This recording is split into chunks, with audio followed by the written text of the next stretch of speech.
Meu nome é Ana Caroline, faço engenharia ambiental, sou do segundo I. Vamos falar um pouco hoje de curva de histeríase e a manganização das rochas.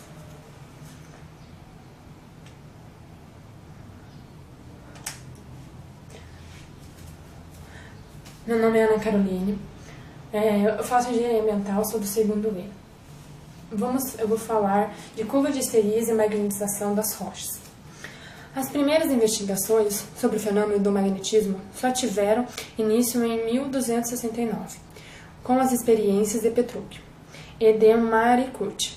Ele esculpiu magnetita, que é mineral magnético de óxido de ferro, numa forma esférica do qual aproximava pequenos ímãs. Desenhou sobre a superfície esférica a direção indicada por eles, obtendo linha que a circundavam a esfera em dois pontos da mesma forma com a linha que é a latitude sobre a Terra. Interceptavam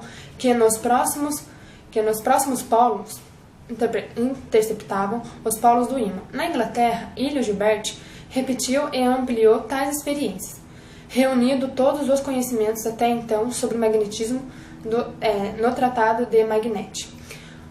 Publicado em 1600, a partir das semelhanças, o comportamento magnético com a magnetita esfera, ele reconheceu que a própria Terra era um ímã intenso, um ímã imenso, mas foi apenas depois de 1838 que pode conhecer a melhor distribuição do campo magnético terrestre. Quando o Carl Gauss começou a fazer medidas sistemáticas de intensidade do campo geométrico, através de analisar a matemática, mostrou que 95% do campo magnético da Terra originam-se no interior e somente uma pequena parte restam através da fonte externas.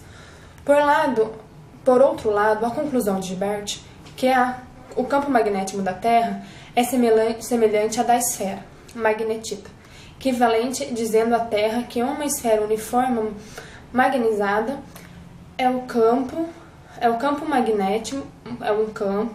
magnético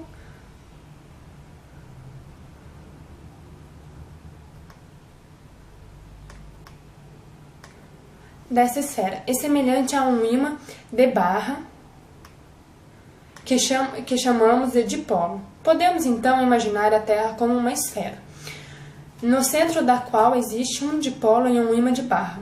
O eixo do dipolo está próximo de um eixo de rotação da Terra. Faz como ele um ângulo da cerca de 11,5 graus. Por esta razão, a agulha de uma bússola, em geral, aponta para o norte e não faz a nossa direção. O campo magnético terrestre é um equivalente ao campo de um dipolo, cujo eixo faz o ângulo de 11,5 graus com o eixo da rotação da Terra. Esta é um pouco afastada do seu centro. Aqui você pode ver o desenho, como ele é afastado, mas que ele dá a direção certa. Aqui tudo certinho. Os dipolos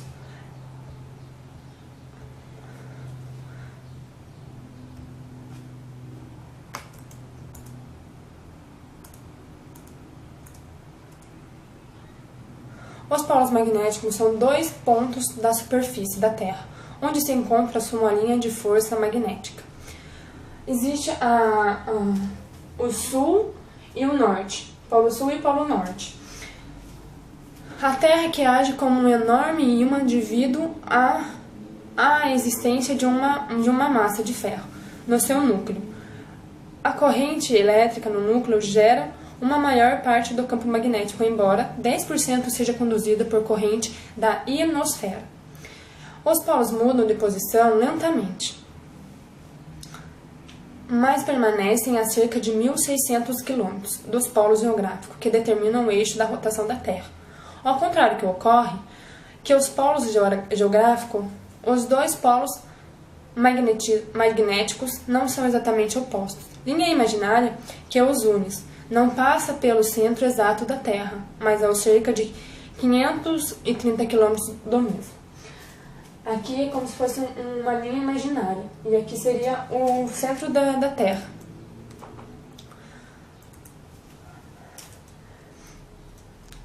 Eu vou falar um pouco de magnetização da terrestre, vou falar um pouco da bússola. O magnetismo da terrestre é só através do uso da bússola. Para orientação, este instrumento nada mais é do que uma agulha livre para girar ao plano horizontal, sendo atraídos pelo próprio polo magnético da Terra. Desde o século, esta propriedade de física da Terra é conhecida em ter relações da bússola. Já era usado por volta de 1100 d.C. Depois dos chineses, quem era atribuída à descoberta. Em 1232, descreveram uma folha de ferro em forma de peixe, usada como uma bússola. 10 anos antes, como relatado por escritos árabes, em uma agulha magnetizada que flutuava água, madeira e junco. Aqui foram as primeiras bússolas. Você pode ver que elas não eram como que são a de hoje. Magnetização das rochas. Compreender a origem e o caráter do magnetismo da rocha. A maneira pelo qual a rocha adquiriu sua magnetização, remanescente e imprescindível. Para os estudos paleomágico, isto traz informações sobre comportamento do campo magnético terrestre na época da formação da rocha. Tem aplicações na correção estratigráfica, data relativa à reconstrução dos movimentos da litosfera. O magnetismo da rocha tem aplicação como mapeamento de superfície, e o magnetismo ambiental aplica com o magnetismo da rocha. Em franco desenvolvimento, representa também um método a baixo custo para identificar de certos poluentes ambientais. Ao longo do trabalho, desenvolvidos no laboratório, são abordados os principais básicos do magnetismo de rocha e as suas amplificações no domínio. E o paleomagnetismo é da magnetoestratigráfica. São atividades envolvem a preparação das amostras e medida remanência e das propriedades magnéticas, tal como suscetibilidade magnética e o tratamento de dados usados disponível na internet. Agora eu vou falar de curva da histeríase.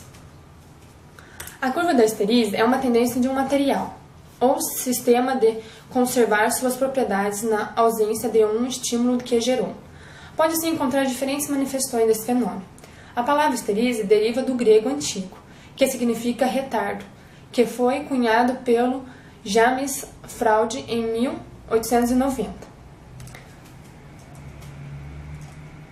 Aqui é uma histeríase de magnetização.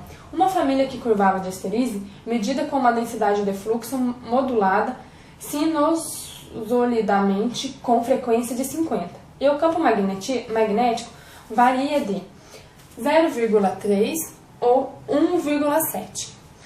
O B ele é a densidade do fluxo magnético. O H ele é o campo magnético.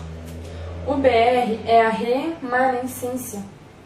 E o HC, que é a linha, é coercitividade. Como o campo magnético aplica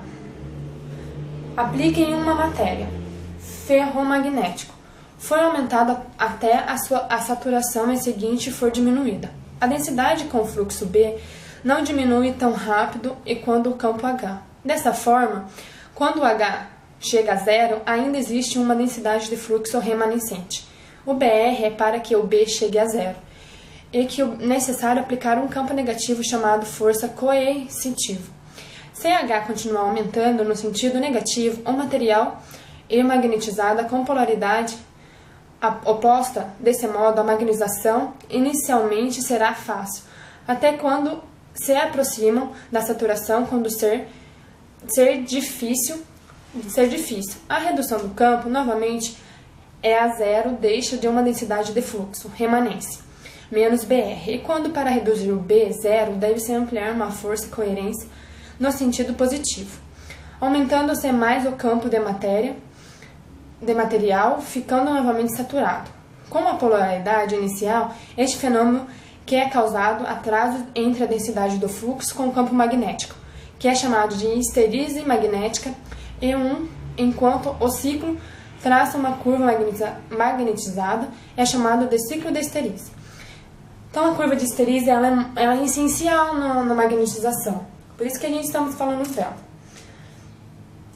A histerise produz devido ao gasto de energia para inventar os dipolos durante uma mudança de campo magnético eletrônico. Curva histerise, um disparo Schmidt estéreo pode ser útil quando a temperatura cai abaixo a temperatura de graus Celsius, mas desligará quando a temperatura ultrapassa ao B ao grau Celsius. Um disparo, o Schmidt é um circuito utilizado para filtrar sinais de formas que de saída reajam da maneira retardada da história desse final.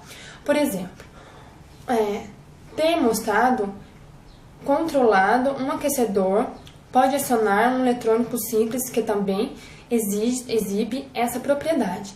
Geralmente, uma quantidade de histerise é intencionalmente adicionada a um circuito eletrônico ou algoritmo digital para prevenir chaveamento, troca de estado rápido. A curva de histerise, se ela entrar com magnetização, ela tem uma força muito grande. A curva de histerise existe, ela tem para controlar a magnetização. Como eu tinha falado, existem vários exemplos de tudo que eu falei.